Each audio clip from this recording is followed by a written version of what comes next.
Buddhaṃ saraṇaṃ gacchāmi Dhammaṃ saraṇaṃ gacchāmi Saṅgham saraṇaṃ gacchāmi Dutiyampi Buddhaṃ saraṇaṃ gacchāmi Dutiyampi Dhammaṃ saraṇaṃ gacchāmi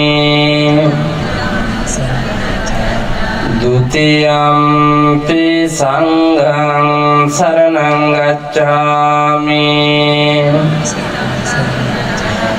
Tatiyampi Buddhaṃ saraṇaṃ gacchāmi Tatiyampi Dhammaṃ saraṇaṃ gacchāmi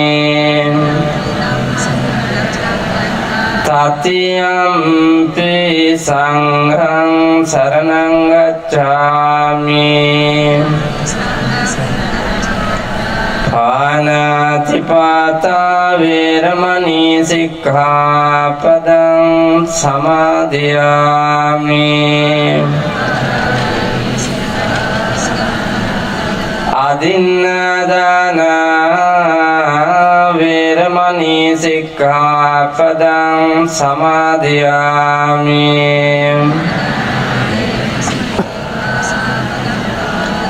Kāmesu miccācārā vēramaṇī sikkhapadam samadhiyāmi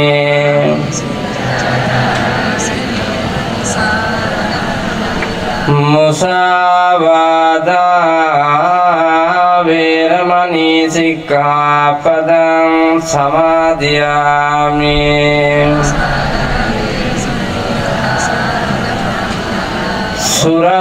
Surāmiraya majjapamādāṭṭāna vēramaṇī sikkhapadam samadhiyāmi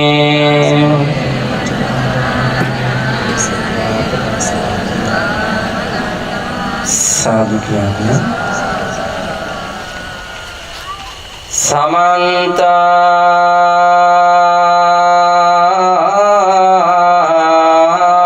cakkavālesu atrā gaccantu devatā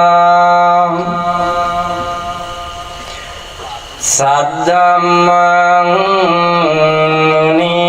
munirājasse sunantu sagga mokkadaṃ Dhamma savana kālo ayaṃ badantā Dhamma savana kālo ayaṃ badantā Dhamma savana kālo ayaṃ badantā Namo tassa bhagavato arahato samma sambuddhassa Namo tassa bhagavato arahato samma sambuddhassa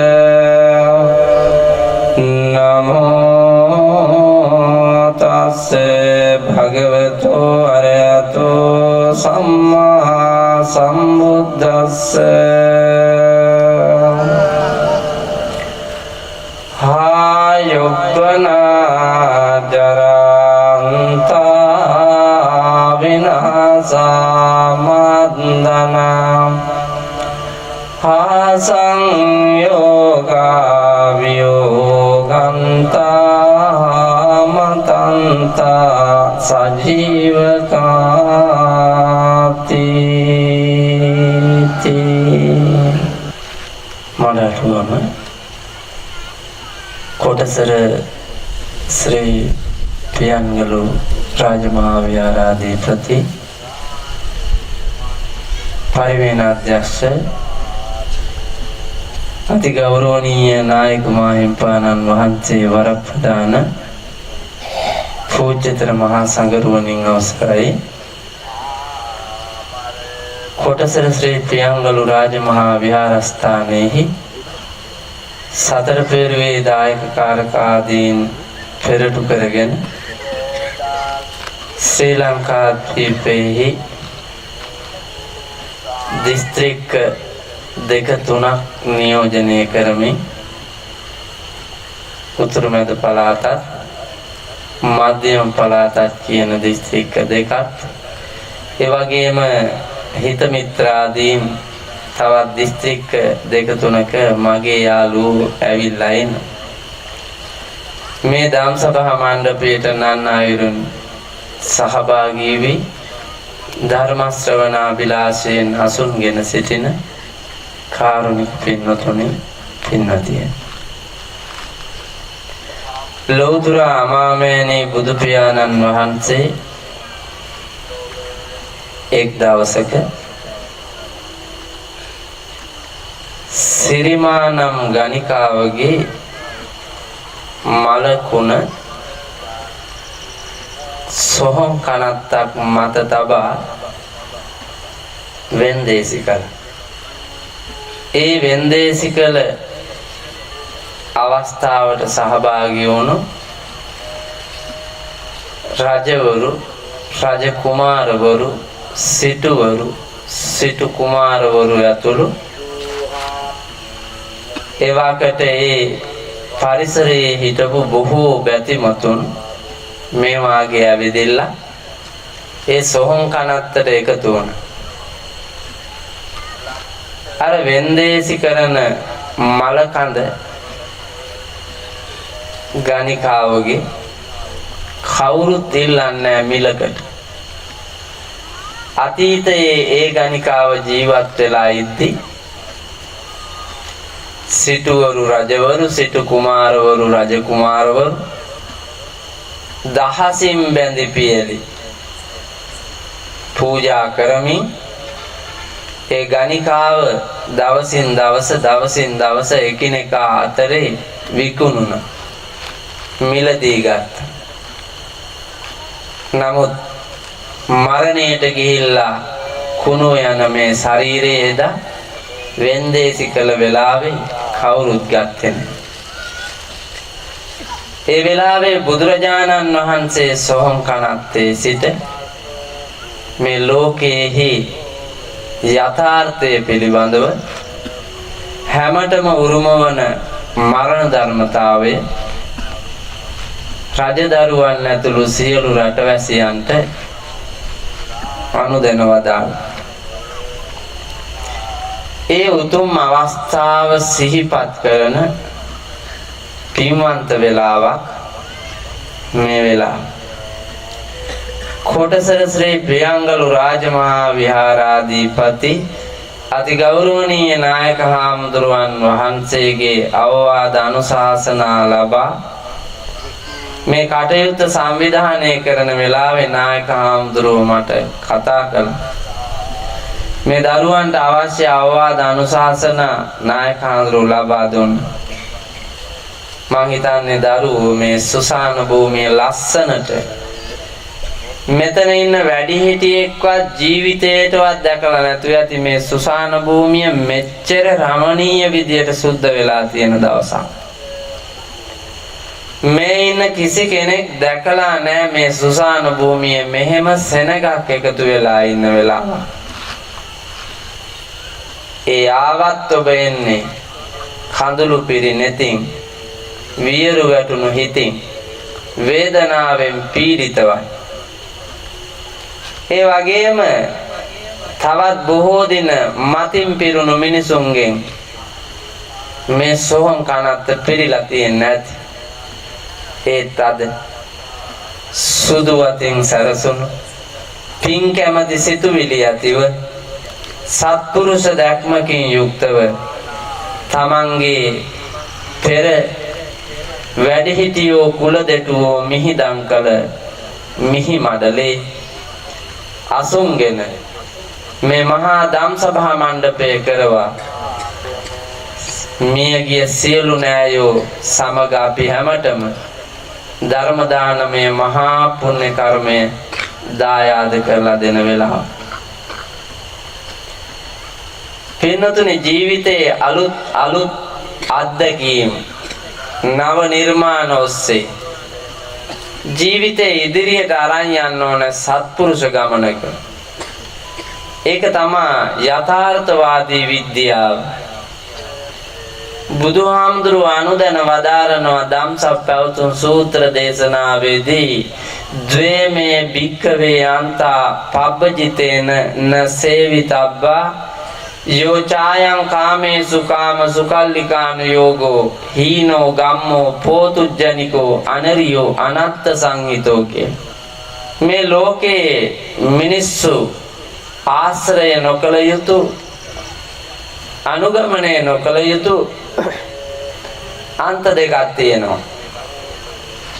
ඒ අත්ත කියලා මතානුයෝගයයි කාම සුකල්ලිකානුයෝගයයි. ශරීරයට වැඩි සැප දෙන එකත් ශරීරයට දුක් දෙන එකත් අත්හල යුතු අන්ත දෙකක්. ඒ අන්ත දෙක අත් නොහැර යමෙක් ඒ මත ඇලෙන්නේ නම් ඒ මනුස්සයාට මේ ලෝකයේ ඇත්ත සත්‍ය විද්‍යාව හොයන්න බෑ. කෙලස් බර වෙනවා. කෙලස් බර මේ මිනිස්සුන්ට හීනෝ ගම්මෝ පෝතුජ්ජනිකෝ අනරියෝ අනත්ත සංහිතෝ හැම වෙලාවෙම අනර්ථයේ පිණිසම ජීවිතය පවතිනවා. ඒ වගේම හීන ක්‍රියාකාරකම් මත හීන දැක්මකින් ගමන යන්නට වෙනවා. ග්‍රාම්‍ය එකතන පල් වෙන ගතියේ ඉන්නවා. අපිට දියුණුවක් නැහැ.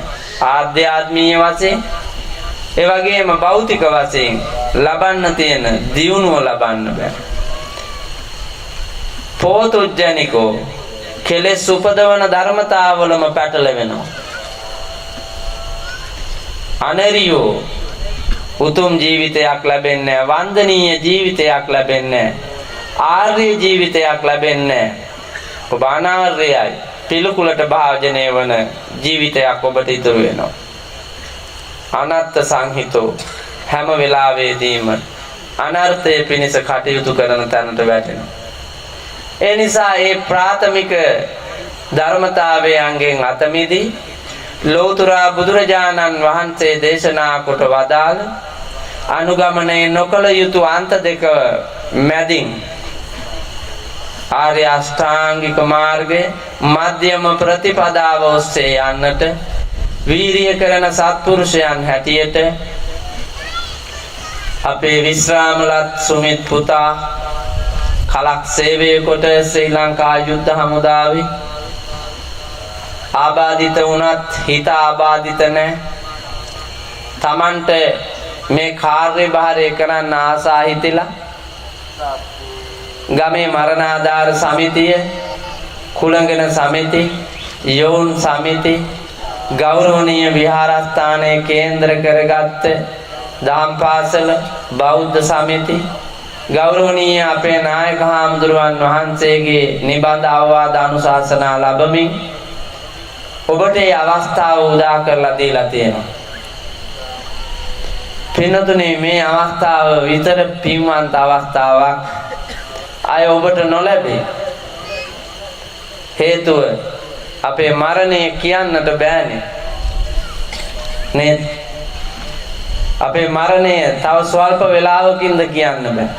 හෙටද අනිද්දාද ඉන් අනිද්දාද තව දවසකින් දෙකකින් තුනකින් හතරකින් සතියකින් මාසෙකින් දෙකකින් අවුරුද්දකින් හමාරකින් සමහර විට ඔබට මරණය වැළඳ ගන්න වෙනවා. ඊට මත්තෙන් මෙවැනි ආස්වාදයක් මෙවැනි සදහම් සංවේගයක් උපදවාගෙන ලෝක සත්‍ය අවබෝධ කරගෙන සැබෑ මිනිසකු හැටියට සසර පිනට හම්බෙච්ච මේ මිනිස් ජීවිතයෙන් උප්පරි ප්‍රයෝජනයක් ලබා ගන්නට ඔබට තවත් අවස්ථාවක් නැති වෙන්න පුළුවන්. ඒ නිසා පින් පුරා කටයුතු කරන සත්පුරුෂයන් හැටියට අද මේ ධම් සභා මණ්ඩපයේ සුසානයේ ඔබ ප්‍රයෝජනයට ගන්න.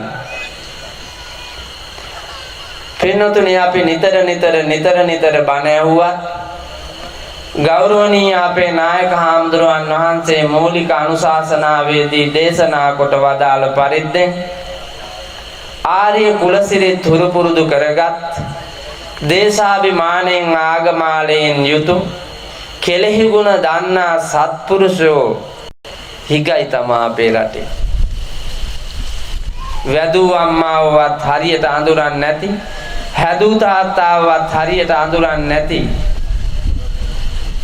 මිනිසත්කම අයාලේ යන්න ඇරපු જાතියක් මේ සමාජයේ බහුතරිකව ඉතිරි වෙලා තියෙනවා. මහලු නිවාස වැඩි වෙලා, ළමා නිවාස වැඩි වෙලා, හිර මැදිරි වැඩි වෙලා, පුනරුත්ථාපන කඳවුරු වැඩි වෙලා, අලුතෙන් ශ්‍රී ලංකා පොලිස් ස්ථාන ආරම්භ කරනවා. පින්නතුනි, පාසල් වැහෙනවා, පන්සල් වැහෙනවා. ලෝකේ යා යුතු ගමන තියෙද්දි නොයා යුතු ගමනක මිනිස්සු යන්නේ ඒ නිසයි. බඩ වියත ගැන පමණක් හිතන ලෞකික රාගික කෙලෙස් වලට බර වෙච්ච ඔබේ ජීවිතයට ඇහැ කන නාසාදී ඉඳුරන් පිනවන්නට ඉඩ කඩ හදනවා. ඒව తాවකාලිකයි. ඒ ඇත්ත නෙවෙයි. කාලා රස මුසු භෝජන කරපෙම් ගාලා සුවඳති සඳුනුත් මනරම් ලාලා අබරන රිසිලෙස සරසුම් පාලාගියවැනි බවුරු කොලම්. ඇත්තටම බොරු රංගපෑමක් තමයි කියන්නේ.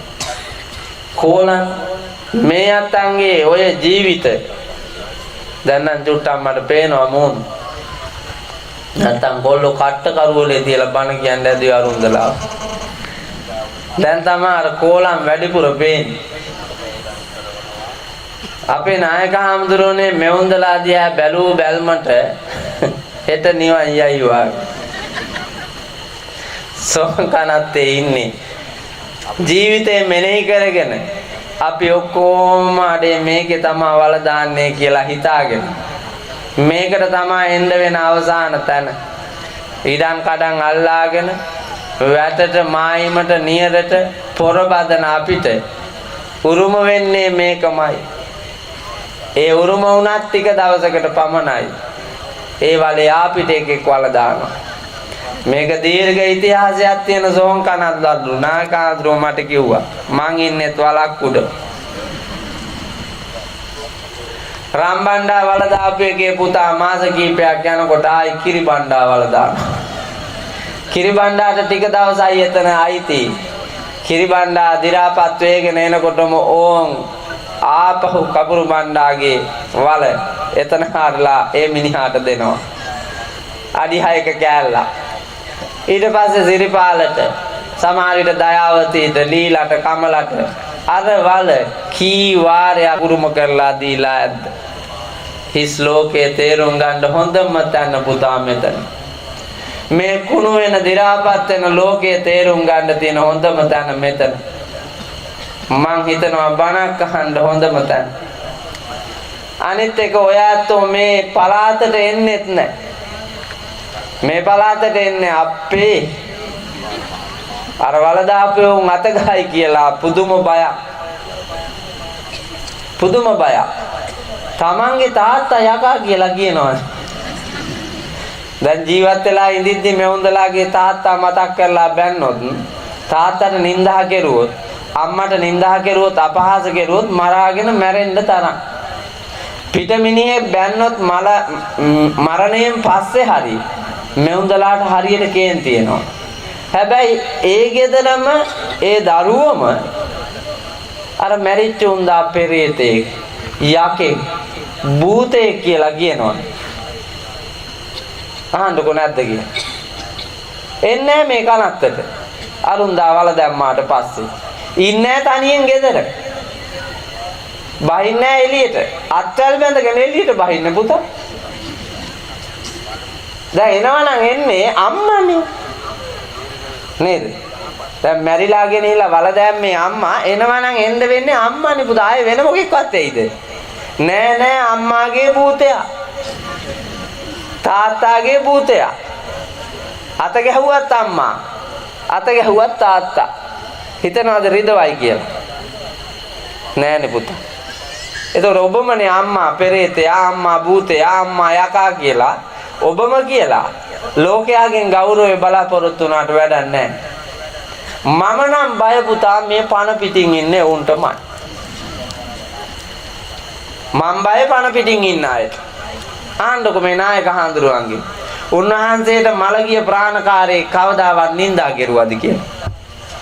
මලගිය ප්‍රාණකාරයෙක් උන්වහන්සේට නිඳා කෙරුවේ නැහැ. අපහාස කෙරුවේ නැහැ, රිදෙව්වේ නැහැ.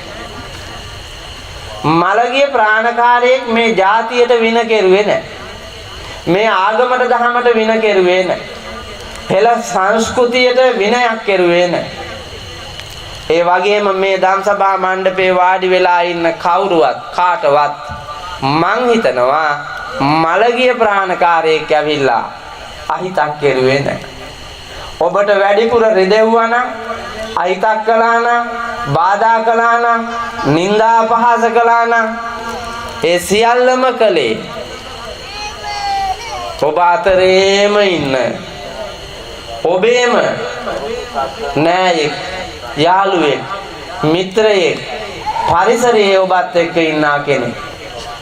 ඒ හින්දා මලවුන්ට නෙමෙයි බය වෙන්න ඕනේ, ජීවත් වෙලා ඉන්න අසත්පුරුෂයන්ට. ඒ අසත්පුරුෂයන් කොට මැද ඔබ ජීවත් වෙනකොට සත්පුරුෂයෙක් වෙන්න බලන්න. එළියට පෙන්නන රූපයම අභ්‍යන්තරෙත් තියාගන්න. යටිහිතේ එකක් තියාගෙන උඩුහිතින් ක්‍රියා කරන්න හදන්න එපා. මම ඒකයි කිව්වේ මෙවුන්දලාගේ මායන් තියෙන්නේ, රංගනයන් තියෙන්නේ, රංගපානවා.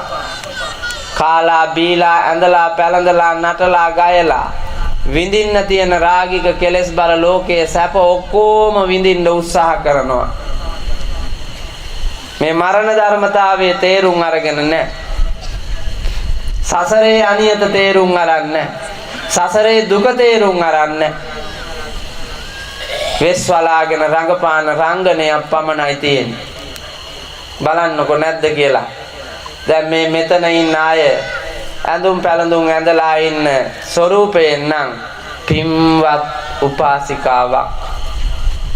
පින්වත් උපාසිකාවක්. පින්වත් උපාසකේ පුණ්‍යවන්ත අම්මා කෙනෙක්. මං දැන් ටිකට ඉස්සෙල්ලා වරාහේනේ බණ කිව්වා එහා පැත්තේ. බණ කියන තැනම අපේ හාමුදුරුවනේ පොඩි එකා දඟලනවා. ගෑනු කෙනෙක් මිරිකු අරකගේ බෙල්ල. මිරිකුවා බෙල්ල. මිරිකලා ඉවරලා හොල්ලලා ඉවරලා තිබ්බා. පොඩි එකා දඟලනවා. ඒක ඇත්තට ලොකු එකෙක් නෙමෙයි, මං හිතනවා අවුරුදු එකමාරක් දෙකක් ඇති. චූටි එකාට මේ ලෝකෙ දෙයක් තේරෙන්නේ නැහැ. කිරිසප්පයා සාමාන්‍ය ස්වභාවයේ චූටිය උන් දඟලනවා. අලියෝ නලියනවා. ඒක තමයි ස්වභාවය. නමුත් අරුන්දා බනට ආදරෙන්ද මන් දන්නේ කොල්ලව මරන්න හැදුවේ. මේ උන්දාගේ සීලය මට පුදුමයි. ඒ උන්දාගේ ආධ්‍යාත්මය මට පුදුමයි. පින්නතුනේ අපි එවැනි අවස්ථාවකදී අවස්ථානෝචිත ප්‍රඥාවෙන් කටයුතු කරලා චූටි එකෙක් ඉන්නවා නම් තියාගෙන වාඩි වෙන්න ඕනේ කෙලවරකින්. හේතුව තමයි පොඩි එකා අඬනකොට කිරි ටිකක් දෙන්න. ඌව නලව ගන්න. හීන් සැරේ සෙනගට බාධා වෙන්නේ නැතුව නැගිටලා පැත්තකට වෙන්න පුළුවන් තැනක ඉන්න ඕන. මෙවුන්දා ඉස්සරහටම ඇවිල්ලා ඉඳගත්තා.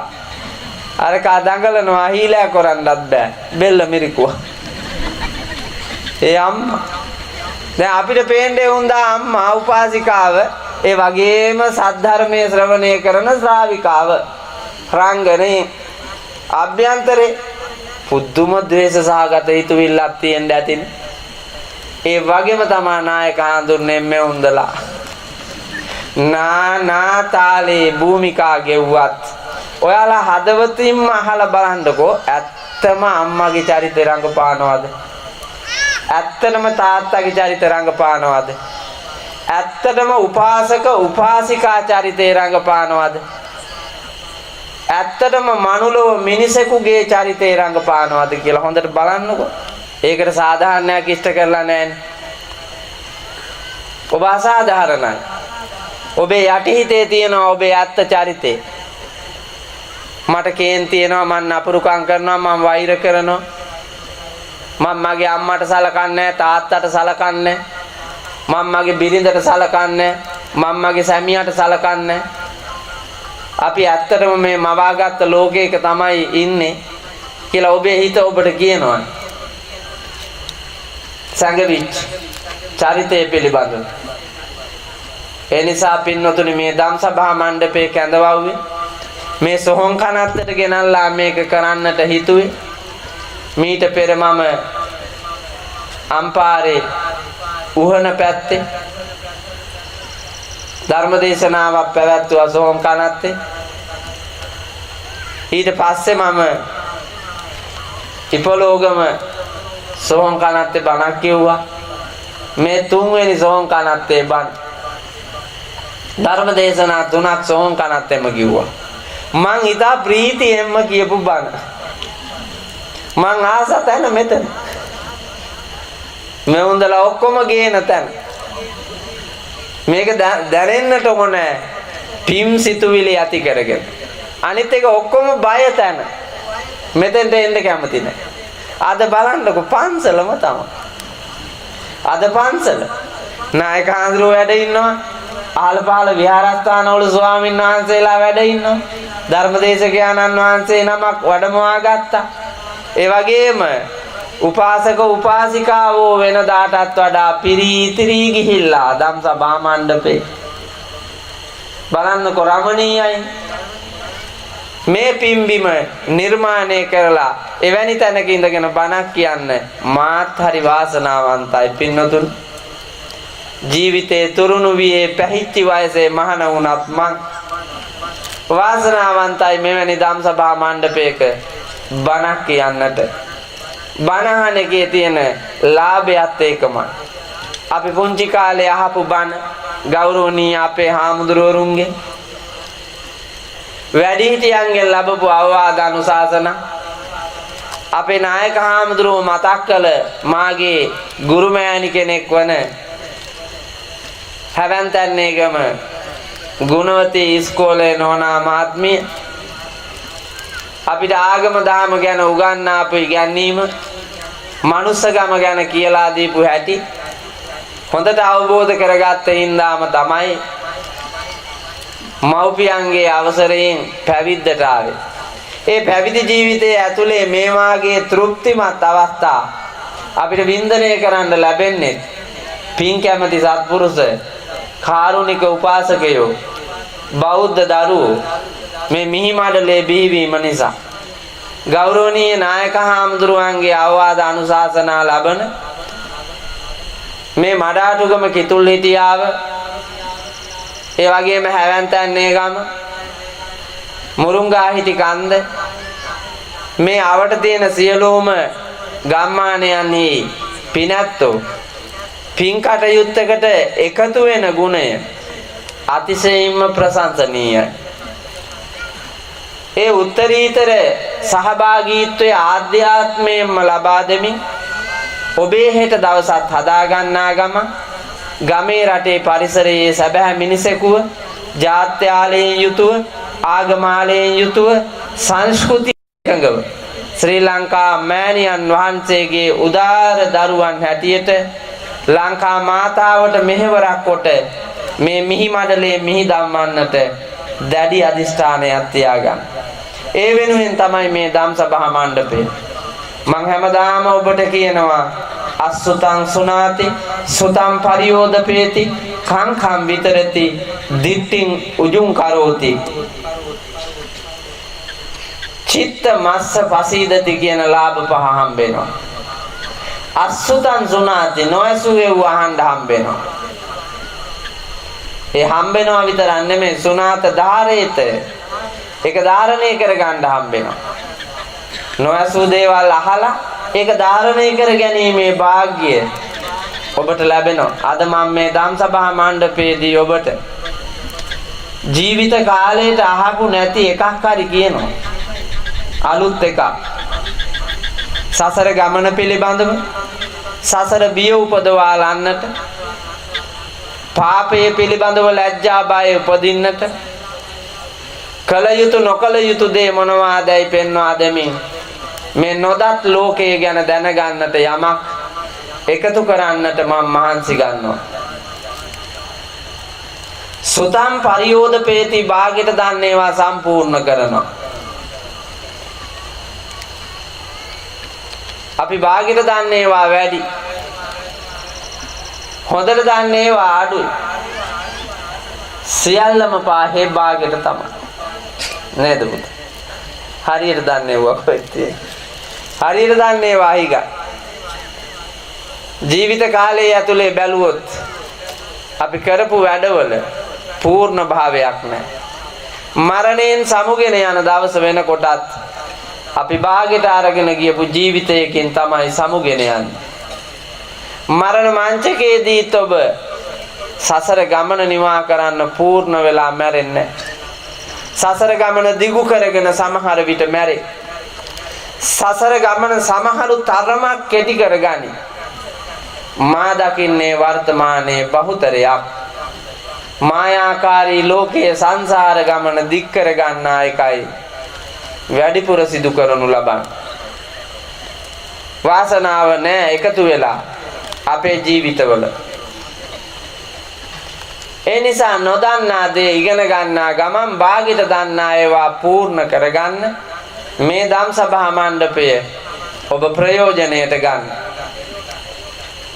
මැරිච්ච මිනිහෙකුට ඇත්තට මොකද වෙන්නේ? හැබැයි කුණු වෙන්නේ කොටසයි.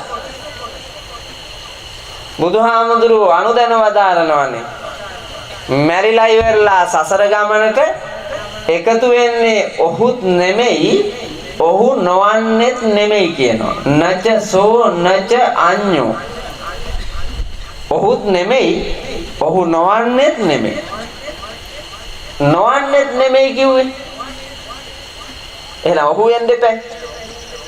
නෑ ඔහු නෙමෙයි කියලා කියනවා බුදුහාමුදුරුවෝ. ඔහු නෙමෙයි කියලා කිව්වේ සංසාර ගමනට එකතු වෙන්නේ ඔහු නෙමෙයි කියලා කිව්වා. ඒ ඔහු නෙමෙයි කියපු කෑල්ල මේකේ වල දැම්මා. අය උන්දට ගිහිල්ලා උපදින්න බෑ නේද? මල කඳ ගියේ නෑනේ. මල කඳ මෙතන වල දැම්මා. සිරිපාල හරි ගුණපාල හරි සිරියාවතී හරි ගුණවතී හරි කවුරු හරි මේකේ වල දැම්මානේ. දැන් අය ගුණවතී කෙනෙක් කොහේ හරි ඉඳීද? ගිහිල්ලා ඉපදේද අලුතෙන්? නෑ අය අලුතෙන් ගුණවතීලා දකින්න නෑ.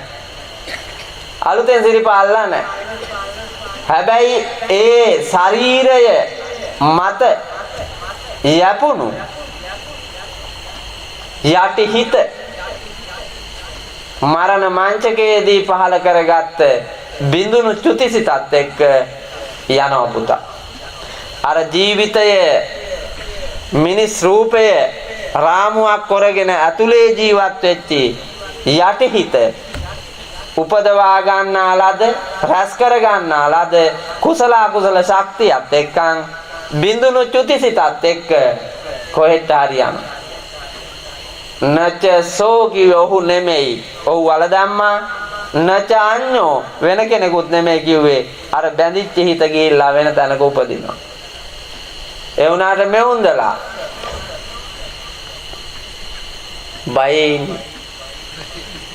බයේ ඉන්නේ. අර මැරිච්ච මිනිහා එනවලු. මං අහගෙන ඉඳලා තියෙනවා. ඉඳගෙන ඉන්නවලු. ආරුන්දා මුත්‍රා කරන්න යද්දි කේල් ගහ ඉඳගෙන හිටියලු. බලාපන් කියන බොරු. මෙවුන්දාගේ හිතේ තවත් තියෙනවා අරුන්දා ගැන. පෙරේත කොමට. ඒකලා තමයි ඒ ගැන හිතා ගිහිල්ලා ඉඳ ගන්නකොට හොල් මනනේ හොල් මන හෙලවෙන මනස නේද නායකහව? හෙලවෙන මනස හෙල්ලෙනවා එතකොට. ඇයි හිතා යන්නේ ලොක්කා ඇවිල්ලා ඇති.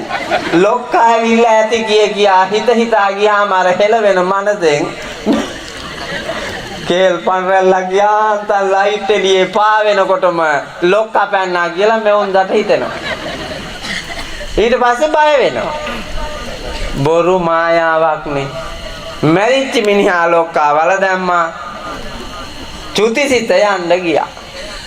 ඒ යන්න ගියපු වෙලාවේදී පහල කරගත්ත ගතිය හොඳ වුණොත් හොඳ තැනක උපදිනවා. ගතිය නරක වුණොත් නරක තැනක උපදිනවා. මරණාසන්න මොහොතේ පහල කරගන්නා චුතිසිතට අනුව උත්පත්තිය ලබන්න තරම් බලවත් තැනක් සුදුසු තැනක් හම්බුනේ නැත්නම් ඒ චුතිසිත හිස් අවකාශයේ පවතිනවා. අන්නේ හිස් අවකාශයේ පවතින හිතට තමයි පින්නතුනේ පින් දෙන්නේ. භවයක් නොලද හිතට තමයි පින් දෙන්නේ. ඒකට තමයි පින් ගන්න පුළුවන්. අනිත් ඒවට බෑ. පරතත්ූප ජීවි කියන කොටසේ ඉන්නවා. පරතත්ූප ජීවි කියන්නේ අනිත් අයගෙන් උපකාර ලබාගෙන ජීවත් වෙන්න බලාපොරොත්තු වෙන තැනක ඉන්නේ. ඔබෙන් පින් ගන්න බලාපොරොත්තු වෙනවා.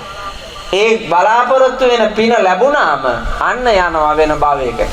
පිනෙන් පොහසත් වෙලා. බර වැටුණාම යනවා. යට යන්නේ නැති එකට උඩින් බර තියන්න අර යටින් තියෙන තෙරපුමට වඩා බර වැඩි වෙච්ච ගමන් ඒක යට යනවනේ. ඒ වගේම තමයි පින්නතුනි කුසල ශක්තිය මුහුකුරා ගොස් ඔහුට යන්න තල්ලුවක් දුන්නාම ඒ අදාළ තැනකට ඔහුගේ චුතිසිතට අනුව ගිහිල්ලා උත්පත්තිය ලබන්න පාදක වෙන තැනක් එල්ලා ගන්නවා. ඒක තමයි අපට ජනක කර්මයේ හැටියටත් ඒ වගේම ගති සම්පත්තිය හෝ ගති විපත්තිය හැටියටත් ජීවිත ගමනේදී විඳින්න ලැබෙන්නේ. මේ ජීවන ගමනේ අපි බණ අහලා තිබුණාට ශ්‍රී සද්ධර්මයේ අනන්තයයි. මහා සාගරයේ තරම් ගැඹුරුයි. ඉමක් නොපෙනෙන තරම් දිගුයි. ඒ දිගු ධර්ම යාත්‍රාවෙහි අපිට යම් ප්‍රමාණයන් මත ජීවිතේ මේ වෙනකොට හැදිලා තැනිලා තියෙන. ඒ ලබාගෙන තියෙන දැනුම් සම්භාරය ධර්මයේහි පැමිණි ගමන තව ටිකක් පණ පිහිටුවලා නිර්මාණය කරගන්න මේ ධම්සභා මණ්ඩපය උදව් වෙනවා. ඒක තමයි පින්නතුනි භාගයට දන්නේවා පූර්ණ කරගන්න ලැබෙනවායි කියලා කිව්වේ. කාංකම් විතරති සැක දුරු වෙනවා. සැකෙන් හිටපු සොහන් කනත්ත ගැන තිබ්බු සැක දුරු කරගෙන න්යාවේ. දැන් පේනවද ඉන්නවද? බලාපල්ලා අර කරුවල තැන් වලින් එබිලා ඉන්නවද කියලා. ඔය කිව්වත් මට විශ්වාස නැහැ හාමුදුරුවෝ. ඔහම කිව්වට අරුන්දා මාත් එක්ක තරහින්ම ඉඳලා ආවේ. මෙලහට ඇති එබිලා අත ගන්න බලාගෙන. නෑ. ඔබේ හිතේ පුහු සැකයක් පමණයි. අද දුරු කරගත්ත හැකියි බොරු සැකය. මේකේ තනියම ඇවිල්ලා ඉඳගෙන හිටියත් ගැටලුවක් නෑ. මම දවසක් මලගමකට ඇවිල්ලා යන්න යනවා. මගේ පන්සල තියෙන්නේ සොහොන් කනත්තට අල්ලපු වැටේ. සොහොන් කනත්ත මහා කැලෑව. අලියෝ හිටියත් පේන්නේ මැද්දෙන් තියෙන අඩිපාරක්. අඩිපාර දිගේ යන්න යනවා කනත්ත මැද්දෙන්. මල ගෙදර ඉඳලා රෑ 11 මාට විතර. මයිත් එක්ක තනියට කවුරු හරි එක්කන් ගියොත් ඒ කොල්ලව ආපහු එවන්න වෙනවා තනියම. එහෙනම් කොල්ලා මගදී බය වෙයි කියලා මම තනියෙන්ම ගියා. ටෝච් එක ගහගෙන යනකොට මට පේනවා සොහොන් කනත්තේ මැද හරියේ පාර මැද සුදු පාට ඇඳුමක් ඇඳගත් එකෙක් බුදි. උඩු වැලි අතර මං ටෝච් එක අල්ලලා බැලුවා අලුත් සුදු ඇඳුමක් ඇඳගෙන බුදි සතියකට විතර කලින් එවුන්දා කෙනෙක් වල දාලා තිබුණා යා පැත්තේ මං ටික ටෝච් එක අල්ලගෙන කිට්ටු කරලා බැලුවා අරුන්දා ඇවිල්ලා බුදිද වෙන කවුරුවත්ද ඇඩ්මන් කියලා එකෙක් හිටියා බේබද්දෙක් ඒක අඳින්නේ සුදුමයි අර මලගෙදර ඉඳලා හොඳටම වෙරි වෙලා මට කලියෙන් ඌ එන්න ඇවිල්ලා ගෙදර යන්න කනත්ත මැද වැටිලා ඌ අතපය දිග අරගෙන බුදි මං ඒ වෙලාවේ හිතුවා වෙන එකෙක් ආව නම් මැරනවා දුවලා වෙන එකෙක් ආව නම් දුවලා මැරනවා අර ඇට්මනේ ආහිටියේ වෙන යකෙක් නෙවෙයි මම ළඟට ගිහිල්ලා පැහැදිලි කරලා බලාගෙන ඇට්මන් හින්දා ටෝච් එක ඇල්ලුවා මූණට සැර දැනෙනකොට ඔළුව ගසා දැම්ම ඇස් අරින්න තරමටවත් පණ තිබ්බේ නැහැ අවසානයේ පාරෙම තමා මැරුණේ රෑ බීලා එනකොට වාහනයක් වද්දගෙන ගිහිල්ලා පාර අයිනේ කානුවේ වැටිලා හිටියා එළියෙනකොට කඩියෝ කාලා කෑලි තැන් වල ඒ කර්ම ජීවිතවලට උරුම වෙන්නේ එහෙම වුවාමයි එහින්දා පින්නතුනි පුහු සැකයක් තියාගන්න එපා ලෞතර බුදුරජාණන් වහන්සේ අනුදැන වදාරනවා බුදුහාමුදුරුවෝ ගැන ධර්මය ගැන මහා සංඝ රත්නය ගැන මෙලොව ගැන පරලොව ගැන උපදින සැක දුරු කරගන්නට බුද්ධ ආදී අටතනක් පිළිබඳ උපදින සැක දුරු කරගන්නට වාග්ය ලැබෙන පින්වන්ත වෙලාවක් බණාන එක විශේෂයෙන්ම විශ්වාසා පරමාඥාති රත්නත්‍රය කෙරෙහි විශ්වාසය තියන්න ඕන පුතා රත්නත්‍රය කෙරෙහි විශ්වාසය තිබ්බාම අන්කී සංකල්පද ඔබට අවබෝධයෙන් දකින්න පුළුවන් වාසනාව ලැබෙනවා ධර්මය ගැන ඔබට පැහැදිලි දැක්මක් තියෙනවා නම් මෙලොවත් පේනවා පරලොවත් පේනවා කුසලයේ බලයක් පේනවා අකුසලයේ බලයක් පේනවා මේ සමාජ ජීවිතයේ ඇතුලේ පවතිනා වූ සමාජ සබඳතා නිසකව පවත්වාගෙන යෑමේ වාසනාවන්ත ඇහැකු දැක්මකුත් ලැබෙනවා ඒ හින්දා රත්නත්‍රය මගේ ඥාතියාය කියන හැඟීමෙන් බුද්ධ ධම්ම සංඝ කියන ත්‍රිවිධ රත්නයට සමීපව නිතර දෙවේලේ එක් වෙමින් ඔබට කටයුතු කරන්නට පුළුවන්කම තියෙනවා නම් ඔබට තියෙන විමුක්තිය දැක්ම නිසක ලෝකයක් නිර්මාණය කර ගැනීමේ සත්‍ය අවබෝධය ඒ තුලින් ලැබෙනවා ඒක මේ ධම්සභා මණ්ඩපයකදී ඔබට නැවුම් විදියට ලබන්නට පුළුවන් ශක්තිය ඇති වෙනවා දිට්ඨින් උජුං කරෝති ඍජු දැක්මක් ලැබෙනවා මිත්‍යා දෘෂ්ටික ගති නැති වෙනවා මිත්‍යා දෘෂ්ටික ගති තියෙනවානේ අපි ගා මේ ඉන්න ඔක්කොම මිත්‍යා දෘෂ්ටිකයි නායක හඳුරු මේ උන්දලා සැබෑ දෘෂ්ටියක් නැහැ මේ විරුදරුවන්ගේ ස්මාරක ගෞරවය පිණිස දේශේ වීරෝදාර සම්පතියෝ හැටියට මිය ගිය හින්දා තනා තියෙනවා ඒ වගේම මේ කනත්තේ තවත් කොන්ක්‍රීට් පළු ඇති නේ තැම්පත් කරපු අය නැද්ද ඇති අපේ පුංචි හාමුදුරුවන්ට පොරවන්න සිවුරක් පූජා කරන්නේ නැති මෙවුන්දලා හත් දවසේ දානෙට මේ විතර ඇති කහ පාට තුවාය එකපාරයි මූණ පිස්සේ බූල් දෙකෙන් පංගුවක් රැවුලේ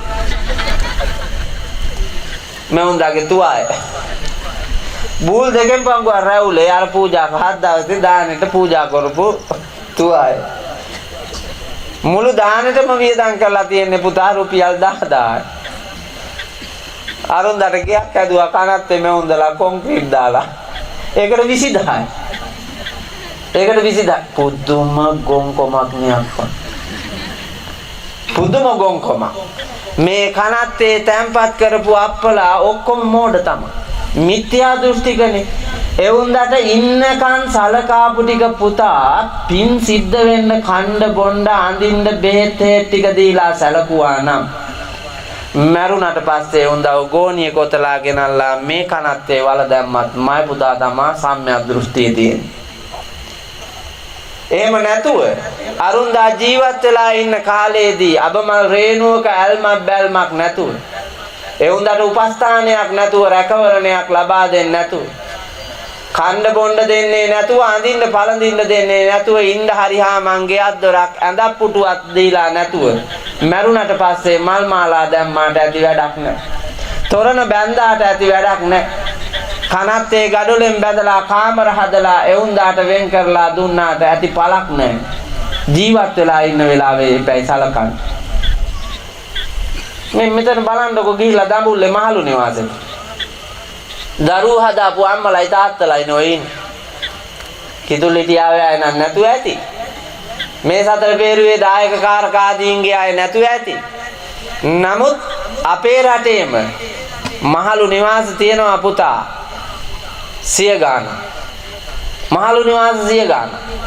ඒ 100 ගණනේ මහල්ලෝ බැලුවොත් එහෙම දහස් ගානක් දරුවෝ හදාපු අම්මලා සහ දරුවෝ හදාපු තාත්තලා අර වාගේ වැටිලා ඉන්නවා. ඒ වගේ ඉඳගෙන අඬනවා. බඩගිනි වෙලා මාගිය කල පුතුගේ ගෙට මැනලා විපතක් දුන්නයි මල්ලකට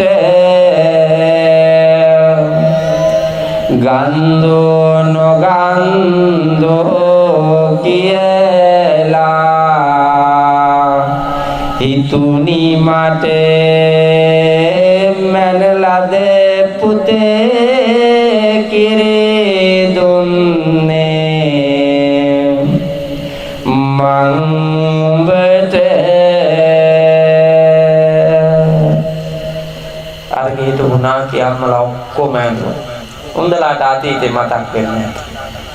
උන්දලා මහලු නිවාසයට ඇවිල්ලා වැටෙනකම් ආගමන ඒ උන්දලාගේ ජීවිතේ යම් යම් අඩුපාඩු තියෙන්න ඇති. හැබැයි මන් දන්නා තරමින් රජයේ සේවකයෝ ගොඩාක් දෙනෙක්ගේ අම්මලා තාත්තලා ඉන්නවා. අපේ නායක හාමුදුරුවනේ සංස්කෘත භාෂාව පිළිබඳ මහාචාර්යවරයා පෙරාදෙණිය විශ්වවිද්‍යාලයේ හිටපු ඒ මහාචාර්යවරයා මහලු නිවාසයේ ඉන්නවා. ඒ මහලු නිවාසයේ ඉඳලා පත්තරේට ලිපියක් දාලා තිබුණා. පත්තර පිටුවම්ම පිරෙන්න. දරුවෝ ඉන්නේ එංගලන්තවල පුතා. මාධ්‍යවේදී අහලා තිබුණා. අවසාන වශයෙන් ඔබතුමාට කියන්න තියෙන්නේ මොකද්ද කියලා. ඒ වෙලාවේ මහාචාර්යවරයා කියලා තිබුණා. වෙන මොකවත් නම් ඕනේ මට මැරෙන්න ඉස්සෙල්ලා මගේ ළමයි ඇවිල්ලා පෙනිලා වජ්ජානම් කියලා කිව්වා. බලන්න. තාත්තා කෙනෙක් හැටියට අවසාන ප්‍රාර්ථනාව බලන්න. අර මිනිස්සු එංගලන්තයට යනකම් යවන්න මේ මිනිස්සයා මොන තරම් කැපකිරීමක් කරන්නද? ආධ්‍යාත්මීය වශයෙන් දරුවෝ තනක තියලා නැතුව ඇති. ඒකයි එහෙම ඉන්නේ. නමුත් මේ භෞතික ලෝකයේ ජයගෙන රජෙක් හැටියට හිට ගන්න මිනිහෙක් හදලා යවුවන් ඇත්තටම පේන්නේ නැද්ද? දරුවෝ හදනකොටවත් දරු සෙනෙහස. අජාසත් කුමාරයා පීතෘ ඝාතක ආනන්තරීය කර්මයට අහු වෙච්චි අකුසල කර්මයකින් පිරිච්ච චරිතයක්. තාත්තා හිරගේ ලාලා දස වද දීලා කණ්ඩ බොණ්ඩ නොදී වද දීලා මැරෙන්න යවන තැනට සැලැස්සුවා. පෞකාර මිත්‍රයන්ගේ අවවාද අනුශාසනා මැද අවසානයේ විවාහපත් වෙලා හිටපු අජාසත් කුමාරයාගේ බිසවුන් වහන්සේට බබා හම්බ වුණා කියලා ආරංචි වුණා. බබා හම්බ වෙලා තමන්ගේ සිඟිති පුතාව දැක්කට පස්සේ අජාසත් කුමාරයාට හිතුණා මට මේ ඇති වෙච්ච ප්‍රීතියම මං හම්බෙච්ච දවසේ මගේ තාත්තටත් ඇති වෙන්න ඇති නේද කියලා. ඒගොල්ලෝ දුවගෙන ගිහිල්ලා තාත්තම නිදහස් කරලා බේර ගන්න යනකොට පුතා තාත්තා මලවුන් අතරට ගිහිල්ලා ඔබටත් ඒකමයි වෙන්නේ. මේ පින්වතුන් අතරේ ඉන්න සමහර අසත්පුරුෂයන්ටත් ඒ ධර්මතාවයමයි වෙන්නේ. ඔබ සලකන්න හිතන්නේ නැතුව බලන්නේ නැතුව එක එක්කෙනාගේ කර පිට තියලා ලොකු අයියා බලයි පොඩි අයියා බලයි අක්කන්ඩි බලයි නංගි බලයි මල්ලි බලයි කියා හිතා එක එක්කෙනාට බෝලේ පාස් කරලා යවලා ඒ වගකීම තල්ලු කරලා යවලා ඔබ ඉඳි මැරිච්ච දවසට මලගමට ඇවිල්ලා ඔබට හිටගත්ත හැකිද? ඒ දේහය දිහා බැලුව හැකිද? බත් කටක් කවාපු නැති අතප්පයක් අරන් ඇවිල්ලා දුක සැප බලාපු නැති ඇස් දෙකෙන් අර මැරිලා ඉන්න අම්මව බැලුව හැකිද? තාත්තව බැලුව හැකිද? පින්නතුනි අන්ධයෙක් වෙලා එනවා මිසක් ඇස් අරගෙන ඉන්න බෑ. ඒ අවාසනාවන්ත කරුමය උරුම කරගෙන ඉන්නවාට වඩා මේ ධම්සභා මණ්ඩපයකදී දිට්ඨින් උජුං කරෝති ඍජු දැක්මක් ලබාගෙන මනුස්සකමට සරිලන ගැළපෙන චරිතයක් ඔබ නිර්මාණය කරන්න මහන්සි ගන්න. බෝසත් ගති තියෙන චරිතයක් හදන්න මහන්සි ගන්න. අටවරාහේනට බණහඬ ඇවිල්ලා හිටියා කතෝලික අය. ඒ අතෝ මේ ළඟපාත නෙමෙයි. නාමල් මල්ලිගේ බස් එකේ ධර්ම දේශනාවක් දාලා තිබිච්ච වෙලාවේ බණ අහගෙන ගියපු අය නාමල්ගෙන් අහලා ධර්ම දේශනාවක් තියෙන තැනක් කියන්න කියලා එයාලගේ ගමේම අද බණ තියෙන තැනට එක්කන් ඇවිල්ලා හිටියා. ඒගොල්ලෝ ඇවිල්ලා බණ ඇහුවා. ඒගොල්ලෝ උත්පත්තියෙන් ඒ සමාජයට සංස්කෘතියට අනුව අනුගමනය කරමින් ඉන්නේ කතෝලික දහම වුණත් අර බණපදවල කියවිච්ච ජීවිත යථාර්ථය ඇත්ත කියලා හිතලා එතෙන්ට ආවා. බුදුහාමුදුරුවන්ගේ දර්ශනය පුතේ ඇත්ත මිසක් බොරු නෑ. ඒක අතීතයට වර්තමානයට අනාගතයට මේ ලෝක ධාතුව පවතින තාක්කල්ම සත්‍යයයි. ඒක ප්‍රායෝගිකයි. අරක්කු බිව්වහම වෙරි වෙනවා කියලානේ කියන්නේ. ඒකනේ අරක්කු බොන්න එපා කියලා බුදුහාඳුරු අනුදැනව දාලේ ශික්ෂාපදයක් හැටියට. ඒක පුතේ ඉස්ලාම් අය බිව්වත් වෙරි වෙනවා. කතෝලික අය බිව්වත් වෙරි වෙනවා. බෞද්ධ අය බිව්වත් වෙරි වෙනවා. හින්දු අය බිව්වත් වෙරි වෙනවා. මද ප්‍රමාදයට ලක් කරනවාමනේ. ඉතින් ඒකට ආගමක් තියනවාද පන්සිල් වලට? පන්සිල් වලට ආගමක් නැහැ. පන්සිල් වල තියෙන දර්ශනයක්. මේ ලෝකේ ඕනෑම මිනිහෙකුට දැකලා හැදෙනවා නම් රැක ගන්නවා නම් ප්‍රතිපත්ති ගරුකව මේ ශික්ෂාපද පහ විශ්ව සාධාරණයි. මම ඒ වග විස්තර කළා. ඒ විස්තර කරපු එක අහලා තමයි ඒගොල්ලෝ ඇවිල්ලා හිටියේ. පින්නතුනි බුදුහාමුදුරුවෝ ලෝකෙට පහළ වෙනකොට බෞද්ධයෝ හිටියේ නැහැ. අබෞද්ධයෝ හිටියේ. මිත්‍යා දෘෂ්ටික ආගම් 62ක් තිබුණේ. ඒ 62ක් මිත්‍යා දෘෂ්ටික මිනිස්සු මැද්දට තමයි ලෞතුරා තථාගත බුදුරජාණන් වහන්සේ චතුරාර්ය සත්‍ය ධර්මය හොයාගෙන අවබෝධ කරගෙන ඒ දර්ශනය එලි දැක්කුවේ. ඒ අබෞද්ධයන් බෞද්ධයෝ කළේ ස්වාමීන්ද්‍රයාණන් වහන්සේලා එකට ඉඳගෙන බෞද්ධ දර්ශනය මිනිස්සුන්ට විස්තර කළා නම් බෞද්ධයන්ව අන්‍ය ආගමීකරණය කරනවා කියනවට වඩා අන්‍ය ආගමික මිත්‍යා දෘෂ්ටිකයෝ බෞද්ධ වෙන දිහා බලාගෙන සතුටු නැහැ. ඒකට ප්‍රායෝගික වැඩසටහන් නැහැ. ඒකේ අඩුව තියෙන්නේ. මම ඒකයි කියන්නේ අර ඉස්සර හිටපු භික්ෂු භික්ෂුණී උපාසක උපාසිකා කියන සිව්වන පිරිසේම දුර්වලතා තියෙනවා බහුතරයක.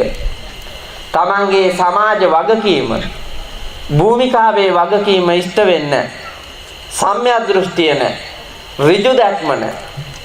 පින්නතුනි මම මගේ පැත්තෙන් මගේ සංස්ථාව භික්ෂු සංස්ථාව දිහා හැම වෙලාවෙම බලනවා. ඔයාලා අහලා තියෙනවනේ භික්ෂුන් වහන්සේලා ගැන. මේ රට අපේ නායක හඳුරු මතක් කළේ කුඩාපොළ රාහුල හඳුරුලා කරපු කැපකිරීම. වාරිය පොළ ශ්‍රී සුමංගල හාමුදුරු, මිගෙට්ටුවත්තේ ගුණානන්ද හාමුදුරු, සරණංකර සංඝරාජ හාමුදුරු, ඒ වගේම මේ හෙළ බිමට ආදරයෙන් සම්බුද්ධ ශාසනයට ගෞරවයෙන් රත්නත්‍රයේ ගුණ දැනගෙන මේ රට තුල වීරවරයින්ට එකතු වන උදාරතර පූජනීය චරිත තිබුණා. ජාතික චරිත තිබුණා. සැබෑ මිනිස් චරිත තිබුණා. ඒවා පෙනිපෙනී දැක දැක අවබෝධයෙන් වැඩියයි සම්මත පූජනීයයි සම්මත භික්ෂුවද තමන්ගේ කාර්යභාරයෙන් බහුතරයක් ස්වාමීන් වහන්සේලා මග ඇරලා පයින්නවා. පිටපාරක යනවා. ඒ යහපත් පාරකට එන්නට ඇවැසි කාරණා කියන්න ඕන නිසා මම බණ කියන ගමන් උන්වහන්සේලාගේ පැත්තත් ටිකක් මතක් කරනවා. මම මේ කාලේදී ආදරයෙන් කතා කරන වචනයක් තමයි පින්නතුනි භික්ෂුන් වහන්සේලාට ගණයා කියන එක. අහලා තියෙනා නේද? හාමුදුරුවන්ට කියනවානේ ගණයා කියලා. කියන්නේ අනිවාර්යෙන් මේ නයි කියලා තියෙනවා. මම දන්නවා කියලා තියෙනවා කියලා. කිව්වේ නැත්තම් තමයි මට දුක. නායක හාමුදුරුවෝ කියයි ඒක කිව්වේ නැත්තම් තමයි දුක කියලා. ඒක හරියට දැකලා තියෙනවා නම් හරියට කියලා තියෙනවා නම් ඒක හරි වාසනාවන්තයි පුතා. ඔයක නොගැලපෙන වචනයක් නෙවෙයි. ඔක තමයි ගැලපෙනම වචනේ අපිට. ඔයාලටත් ගණයෝ කියලා කියනවා ඔයාලා දන්නේ නැතුව ඉන්නේ. අපි සංඝ ගණයෝනේ. අපි සංඝ ගණයෝ. ඔයාලා ඔයාලා ගිහි ගණයෝ. අපි භික්ෂු ගණය. ඔයාලා උපාසක ගණය. ගණයා කියන වචනේ තියෙන තේරුම තමයි සාමූහික බව. එකට ඉන්න ගතිය. එක රෑනේ, එක රැළේ, එක පාරේ ගමන් කරන ඇත්තෝ. එක ප්‍රතිපත්තියක, එක ශික්ෂණයක පිහිටලා ක්‍රියා කරන ඇත්තෝ. එකම ප්‍රතිපත්ති ගරුක ශාස්ත්‍රූවරයෙක්, එකම ගුරුවරයෙක්ගේ පුත්‍රයෝ වීම, ගෝලයෝ වීම. ඒ මත පිහිටලා සමාජයේ ගොඩනගන එකට කියනවා ගණයා කියලා. දැන් ඒ ඝන ගතියක් නැහැ, ඝන කොමත් නැහැ. ඒක බිඳිලා කැඩිලා දියාරු වෙලා තියෙනවා මට පේනවා. සිරිමත් බඹ සීරාසෙයි පාපිසිනා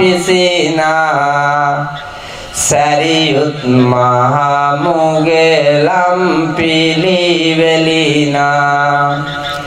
පිළිවෙත් සරු මහා සංඝ ගණ සොබනා මුදුනත් බැඳ නාම දිම්බැති පෙමිනා පිළිවෙත් පිරු මහා සංඝ ගණ සොබනා වත පිළිවෙතෙහි පිහිටා ශික්ෂාකාමීව භික්ෂුන් වහන්සේලා හැටියට පැවිදි බඹසර හැසිරෙමින් තමන්ද නිර්වාණය සොයා යන ගමන් අන් අයට නිර්වාණය අවබෝධ කරලා දෙන්නට වීරිය කරන උත්තම මහා සංඝ ගණයා පසඟ තබා වන්දනා කරන්නට පූජනීයත්වයට පාත්‍ර කරන්නට සෝභමානයි කියලා කියනවා. ඇත්තටම සංඝ ගණයා එකට ඉඳී නම් සෝභමානයි. අපේ නායක හාමුදුරුවනේ මගේ ඇහැට පේන්නේ මේ රට ආපහු හදන්න නම් හාමුදුරුවරු එකට ඉන්න ඕනෑ කියන එකමයි. එක තැනක ඉන්න ඕනෑ, එක ප්‍රතිපත්තියක ඉන්න ඕනෑ කියන එකමයි මගේ දැක්ම. පාලකයෝ මොන තරම් උඩ පැන්නත් එකට සිටී නම් භික්ෂූන් වහන්සේලා ත්‍රිනිකායික සියලුම පාර්ශවයන්හි හාමුදුරුවරු ඔය කවුරු උඩ පැන්නත් මේ කසාවතට උඩින් පයින්න බෑ. උපාසක උපාසිකාවෝ අපිත් එක්ක නිසා. මේ බලන්න.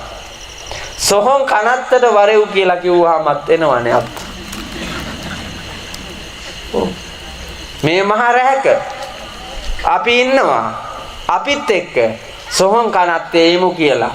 එල්ලි වෙනකන් එමු කිව්වත් මම උන්දලා ඉන්නවා.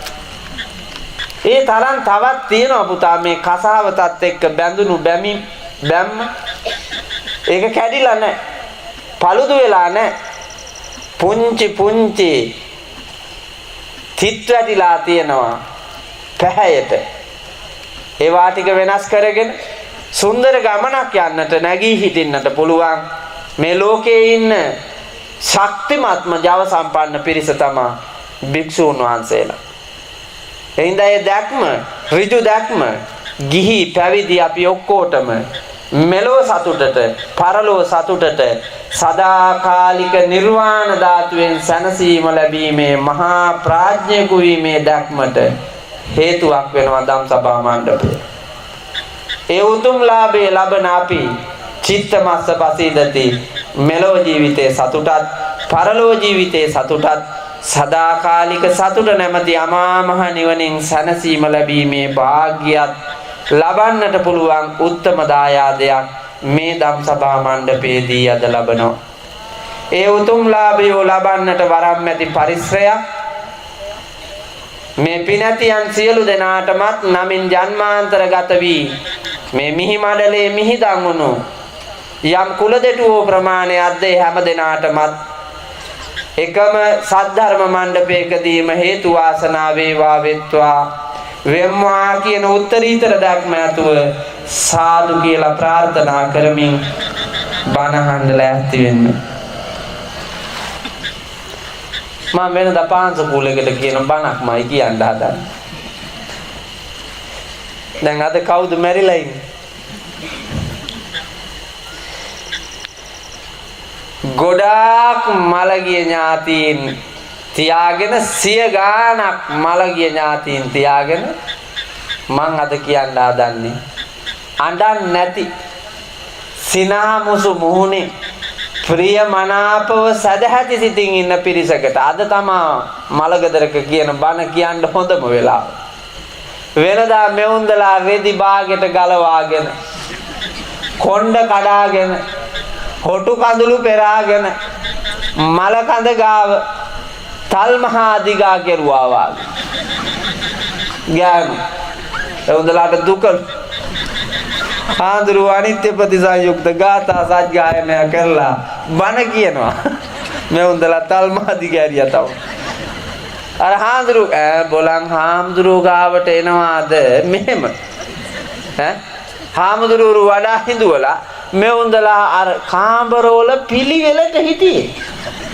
කාමරවල පිළිවෙලට හිටියේ කල්මත්තෙන් ලෑස්ති වෙලා නලු නිලියෝ වාගේ සුදු සහරි ඇඳලා කටු ගහලා හැඩ වෙලා කොණ්ඩ ගොතලා පිළිවෙලට හිටියා.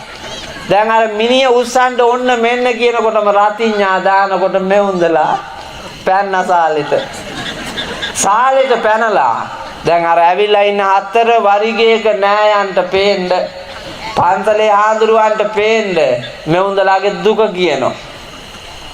වහන්න දෙන්නේ නැහැ පුතා පෙට්ටිය. ගෙනියන්න මේ පාළු ලොක්කව. තියන්නලු කියලාමයි කියන්නේ. තියාපියව ඔහේ. අරන් යන්න එපා මෙවුන්දා. කොල්ලෝ හට මෙහෙට ගසවසා දාලා මෙවුන්දලාව විසිකොල්ලා පෙට්ටිය වහලා එළියට ගන්නකොට මෙවුන්දලා වැටෙනවා තැන් වල ගස් කැපුවා තමයි. සිහි නැතුවලු පුතා. ඇත්තටම සිහි නෑ මෙවුන්දලා. සිහිය තිබ්බනම් ඔය වැඩේ කරන්නේ නෑ. සිහි නැති හින්දා තමයි ඔය මායම. මලගෙවල් සිය ගානක ඇවිදලා බනහපු අපිට සිහිය තිබ්බා නම් කුණ ඉස්සරහා අඬන්න හොඳ නෑ කියලා අපි අඬන්නේ. ඒ මායම පෙන්නන්න.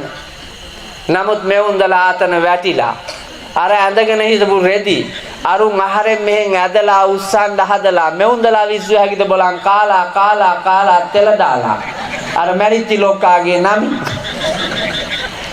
තල්මස්සු වාගේ හැදිලා ඉන්නේ. ඒගොල්ල මෙවුන්දලා පෙරලිච්චාම අර කෙල්ලෝ කොල්ලෝ උස්සන්න හදනවාද? උස්සන්න බෑ. රෙදි බාගෙට ගලවලා රෙද්ද එකෙක් අල්ලන් එනවා ගෑණි තව එකෙක් අල්ලන් එනවා. අර මලගමට ගෙලලා මෙවුන්දට දැන් කෙලින් ඉඳගෙන ඉඳන් ලැජ්ජහයි සිහි නැති වුණා වාගේම පෙරලෙනවා පුතා. හොඳට බලන්න හිටපල්ලා බොරුද කියලා. සී නැති වුණා වාගේම පෙරලෙනවා. පිරිමි එකෙක් මේ මා යන්නේ අප්පා. මතු උපදින සසරෙත් පිරිමි මයි පුතා. ගෑණියෙකුට නම් ලේසියෙන් හම්බෙන්නේ පිරිමියෙක් වෙන්න. මං දවසක් රාජමහා විහාරයක බණ මඩුවේ බණ කියනවා. වයෝවෘද්ධ උපාසක අම්මා කෙනෙක් හිටියා. උන්ද හරි හොඳයි හීලයි. මහාන වෙලා ඉද්දිත් මට මයි පුතා කියලා කියන්නේ. මයි පුතා අද බණ ටිකක් අහන්න මම හිතාගෙන ආවේ. මං හවුවා ලොකු උපාසක අම්මා. ලොකු උපාසක අම්මා ඇයි මේ හැමදාම සිල් ගන්න දෙන්නේ? මල් පහන් පූජා කරන්නේ දන් දෙන්නේ? මට කියන්නකෝ ඇයි? අපේ ආමුදුරු ඇත්තටම නිවන් දකින්න නම් නෙමෙයි. මං හව එහෙනම් මොකටද? ලබන ආත්මෙවත් මම පිරිමියෙක් වෙලා උපදින්න ඕනේ. පහන්නකො මේ උන්දගේ පෙරේතෝ. ඒ උන්ද හිතනවා පිරිමියා කියන එක පුදුම සැප විඳින්නේ. ගෑනු කියන අපි දුක් විඳිනවා අනන්ත කියලා හිතලා මුන්දට පළවෙනි ඉලක්කය පිරිමියා වෙන එක. මං ඊට පස්සේ පිරිමියා විඳින කරුමේ කිව්වා මේ උන්දට. මේ සැප විඳිනවා වාගේ ඉන්න පිරිමියා ගෙවන කරුමේ ගැන ඒ උන්දට මං කියලා දුන්නා. තමන් ගැන හීනමානෙන් බලන් දෙපා කිව්වා. ගෙදර බුදු අම්මා කියන එක අමතක කරන්න එපා. මේ සියලු දරුවන්ට නිවන් හදන්නට ඉන්න උත්තමාවිය මාතෘත්වය.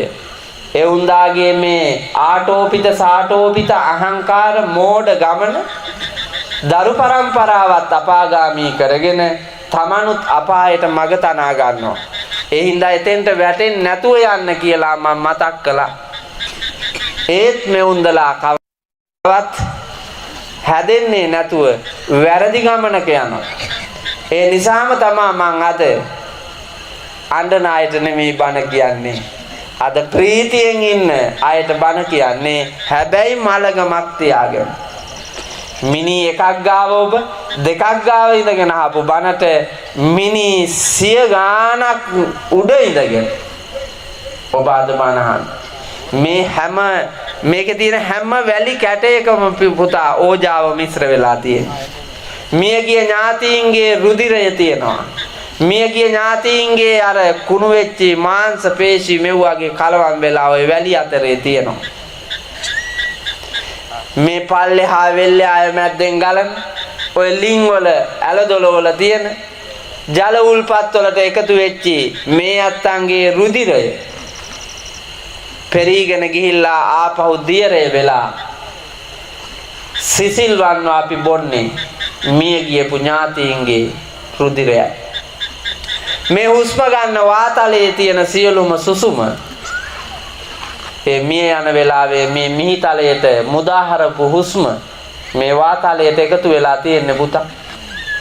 ඒ වාතලයේ තියෙන හුස්ම අපි ආග්‍රහණය කරනවා මුතුන් මිත්තන්ගේ.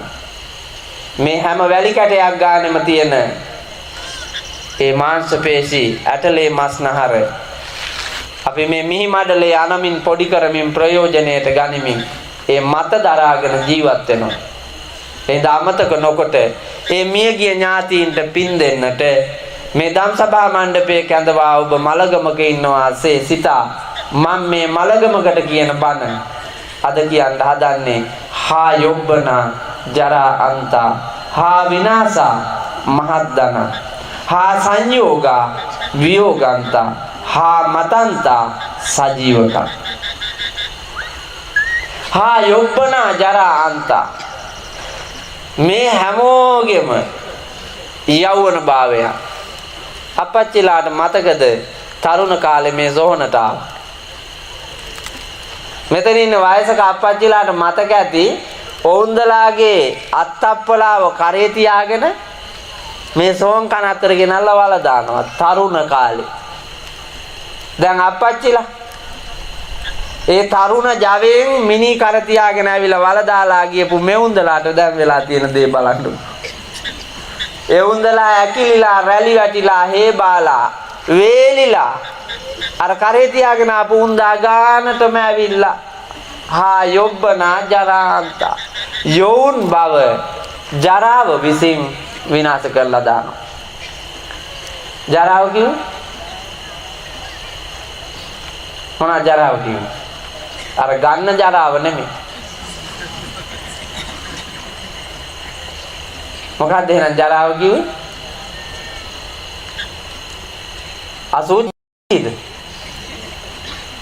අසුචි හැදෙන්නේ ජරාව නිසා පුතා. මුත්‍රා, හොටු, කඳුළු, කබ, දාඩිය, කලාඳුරු, කෙල මේවා ඔක්කොම නව දොරකින් පිට වෙන ජරාව තියෙනවනේ. නේද? මිනිසුන්ගේ ශරීරයේ නව දොරකින් පිට වෙනවනේ හැම වෙලාවෙම ඇතුලේ පැහෙන ඕජාව කුණු වෙන ජරාව පිට කරනවා. ඒ පිට කරන ජරාව නිර්මාණය වෙන්නේ ලෞතර තථාගත බුදුරජාණන් වහන්සේ දේශනා කොට වදාළ මේ ජරා කියන වචනය නිසා. මෙතන ජරා කිව්වේ වෙනස් වීම. ශනයක් පාසා ඇති කරන වෙනස තමයි පුතා ජරාව. අපිට ඒක තේරෙන්නේ නැහනේ. අපි ශනයක් පාසා ජරාවටපත් වෙනවා. ජරාවේ කෙරවල මොකද්ද තියෙන්නේ? මොකද්ද පුතේ ජරාවේ කෙරවල තියෙන්නේ?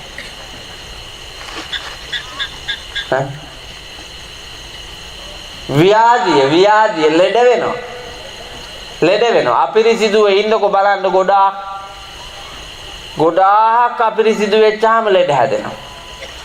වයසට යන හැම කෙනෙකුටම ලෙඩ වැඩිනේ නේද?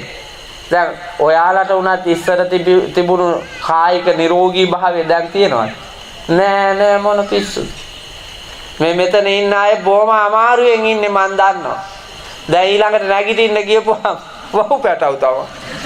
වහු පැටවු ආගේ නැගිටින්නේ 4 පයින් ඉඳලා ඔට්ටු වෙලා දන තියලා වාරු අරන් තමයි නැගිටින්නේ. ඇයි? අර ඉස්සර එක පාරටම නැගිටලා ආපු ජව සම්පන්න ශරීරය දැන් කොයි නෑ ක්‍රමයෙන් වේගයෙන් වෙනස් වෙගෙන ගියා. ඒ වෙනස විසින් අපේ තිබුණු ජව සම්පන්න හුරු බෝටි මට සිලුටු යෞවන පෙනුමයි යෞවන භාවයයි නැති කරලා දැම්මා. ඒ වුණාට අපිට තේරෙන්නේ නෑ. ඒ වෙනස සිද්ධ වෙන බව තේරෙන්නේ නෑ. මේ නාකි අම්මලාටවත් තේරෙන්නේ නෑ. ඔවුන්දලා තව හිතාගෙන නෑ මැරෙයි කියලා. දැන් කතාවට ඇවුන්නන්නේ දන්නවා කියලා ඔවුන්දලා කියනවා. කිව්වට වැඩ කරන දිහා බලාගෙන හිටියාම මැරෙන ගතියක්ම නෑ. පුදුම ගැටමුඩි ගහිල්ලක් ගන්නනේ. පුදුම පොදි බැඳිල්ලක් බඳින්නේ. මේ උන්දලා. ඔවුන්දලා හංගන් ඉන්න සල්ලි එකතු කෙරුවොත් නායක හඳුන්නේ පන්සලක් ඇදුවේ අලුතෙන්.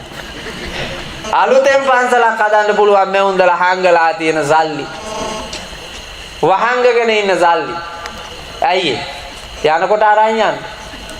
අර ඒ අපච්චි කෙනෙක් මරුණා පහුගිය කාලේ. පාන්දර මරුණා කොල්ලා මට කෝල් කරලා කිව්වා හාමුදුරුවනේ අපච්චි මරුණා කියලා. ඒ ගාන මං කොල්ලත් ඇහැරවාගෙන ඉක්මනින් ගියා. ගිහලා බලනකොට මේ උන් දැත්තට මැරිලා. පැත්තට ඉන්නවා මැරිලා.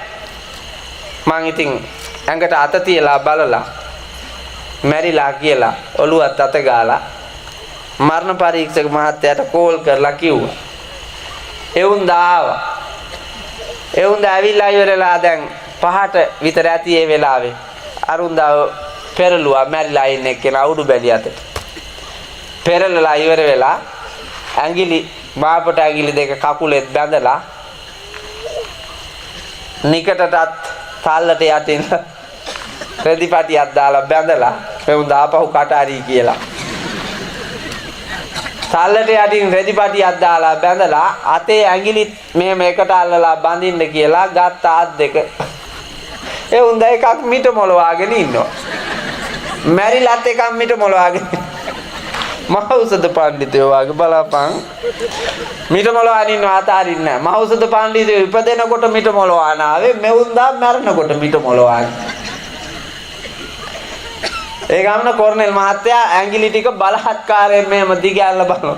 අනේ යතුරු හතරක් තියෙන යතුරු කැරල්ලක් මැද ඇඟිල්ලට දාලා මෙවුන් දාල්ලාගෙන.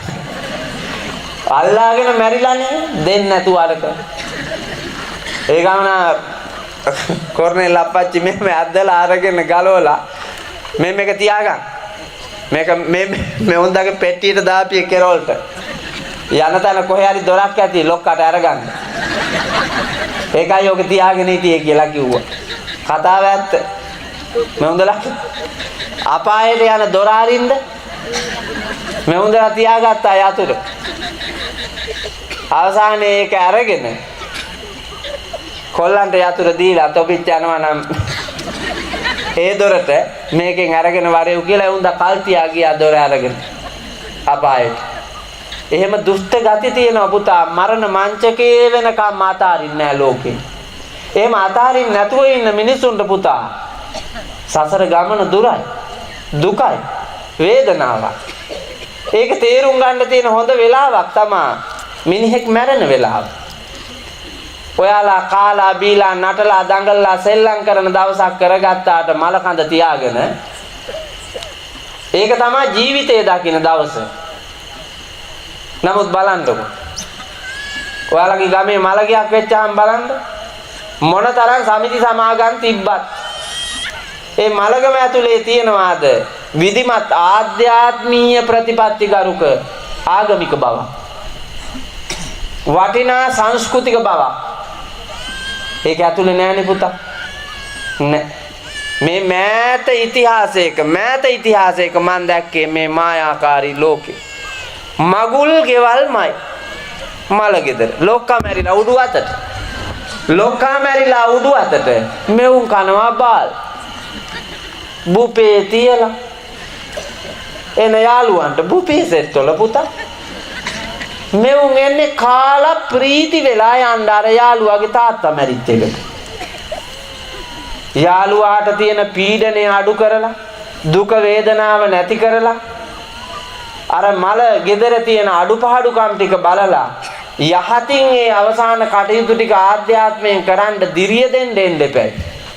නෑ හරි මග එනවා ලෑස්ති වෙලා බස් එකේ වෑන් එකේ කට්ටිය. එනකොට දඹුල්ලට ඇවිල්ලා හොඳට බීලා, නාවුලට ඇවිල්ලා හොඳට බීලා, ගලේ වෙලට ඇවිල්ලා හොඳට බීලා, කැකිරාවට ඇවිල්ලා හොඳට බීලා තමයි එන්නේ. කුඹුක් සිසිලක. ඒ එන ගමන් කියනවා 10:00 විතර වෙයි. අරුට කියනවා 10:00 විතර වෙයිලු රෑ. එතකොට අර කා යාළුවෙක්ගේ ගෙදර හදනවා කෑම වට්ටෝරු. හදලා තියලා මේ වාහනෙන් බහිනවා පුතා තනියම යන්න බෑ බාම්බාන් යන්න. තනියම ගියොත් විසි වෙනවාට කරට අත දාගෙන බාම්බා. මහ ගොන් හරජ්ජාතියක් මේ ලංකාවේ ඉන්නවා පුතා. ඒගොල්ලා කතාව නම් ආගමාලේ කතාව ජාත්‍යාලේ පාරට බැහැලා යනවා කොඩි අරගෙන ජාතිය නගා හිටවන්න. සම්බුද්ධ ශාසනයේ බබළුවන්නලු මෙවුන් මේ යන්නේ. පෞකාර දෘෂ්ටියකින් යුක්තව තමන්ගේ වදාපු අම්මා මැරිච්ච දවසේ යහතින් හිටගෙන ඉන්න දන්නේ නැති මේකා. හදාපු තාත්තා මැරිච්ච දවසේ යහතින් පින් දෙලා අප්පච්චිට ගෞරවයෙන් වල දාන්න දන්නේ නැති මේකට මොන જાතියක්ද? මේක අවජාතකයන්. જાතියක් නැති. මේක තුලිටි ආවෙත් ඉන්නවා පුතේ අවජාතකය. නෑ. ඉන්නවා ඕන තරම් මම පෙන්නන්න. අරුන්දලා දන්නවා ඕන්දලා ගාව. අවජාතකයෝ ඉන්න බව. ඕන්දලානේ බිහි කෙරුවේ. ඕන්දලා හැදුවේ. ඒ හින්දා ඕන්දලාට අය සැකයක් නෑ. අත්තා දුන්නේ අපේ අර කාව ජාතකයා තමයි. ඕන්දලාගේ අටහිත කියනවා. ඇත්තට මොකද අම්මාව ජාතකයා කියන්නේ? මොකද අවජාතකයා කියන්නේ?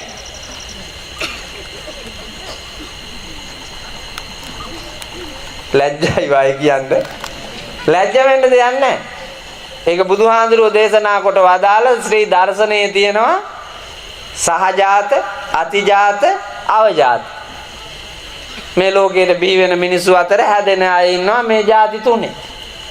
සහජාත අම්මගේ තාත්තගේ ගුණධර්ම ඒ විදිහටම ආරක්ෂා කරගෙන අම්මට අප්පච්චිට ගරු බුහුමන් ඇතිව තමන්ගේ ජීවිතෙත් නිකැලැල්ව ලස්සනට අරගෙන යන දරුවන්ට කියනවා සහජාත. අතිජාත කියලා කියනවා අම්මගේ තාත්තගේ ගුණධර්මත් පන්සලේ හාමුදුරුවන්ගෙන් ඉගෙන ගත්තා වූ වඩාත් පැහැදිලි ධර්මතා අනුව ගොඩනගා ගත් අත්දැකීමුත් ගුරුවරයින්ගෙන් ඉගෙන ගත්තා වූ සම්භාවනීය විෂය දැනුමෙන් ලබාපු අවබෝධයත් ලෝකයේ දිහා බලාගෙන ඉඳලා පවපින තේරුම් අරගෙන යහපත් වූ ධර්මතාවයන් එකතු කර ගැනීමෙනුත් පොතපත පුවත්පත් සංග්‍රහ ආදී කියවලා ලබාගත් දැනුම් සම්භාරයක් කියන බොහෝ දැනුමෙන් පිරි තමන්ගේ අම්මටයි තාත්තටයි වඩා ඉහළ ශ්‍රේෂ්ඨ තැනක ඉන්න දරුවන්ට කියනවා අතිජාත. අවජාත කියන්නේ එතකොට දැන් අර ජාතක දෙක දන්නවනේ. මව්පියන්ට සමාන සහ මව්පියන්ටත් වඩා ශ්‍රේෂ්ඨ සහජාත අතිජාත. අවජාත කියලා කියන්නේ පුතා අම්මටත් නැති අප්පටත් නැති ආගම දහමටත් නැති සසර පිනට හම්බෙච්ච මනුස්සකම අඳුරලාම නැති මේ සංස්කෘතියට වින කරන කාලකන්ණියෙක් විදිහට ගමන් කරන තැනත්තාට කියනවා අවජාතකයා කියලා. කිතුල් හිටියාවේ ඉන්නවද නැද්ද? හොඳට බලන්නකෝ අම්මටයි තාත්තටයි නිගා කරන අය නැද්ද? ඒ මව්පියෝ ගාව තිබුණු අර ආර්ය කුල සිරිත් නැති දරුවෝ ඕන තරම් ඉන්නවා. මම දන්නවා ඉන්න බව. මේ නිවාඩු දෙන දවසේ අපේ නායක හාමුදුරුවනේ ආනමඩුවේ මහා විද්‍යාලයක ඉංග්‍රීසි ගුරුවරයා ළමයින්ට නිවාඩු දීලා ඔක්කොම ඉස්කෝලේ යලා ගෙදර යවපු වෙලාවේ සාමාන්‍ය පෙළ පන්තියක ගෑනු ළමේ කාද කරගෙන මේ ඉංග්‍රීසි ගුරුවරයා කෙල්ලව අරගෙන ගියා ඒ ගුරුවරයාගේ යාළුවෙක්ගේ ගෙදර. ගෙනහිල්ලා එහෙදී දූෂණය කළා. දූෂණය කළා මගට ගෙනත් දාලා යන්න ගියා. මේක අවජාතකයා නෙමෙයිද? මේක අවජාතකයා පුතා.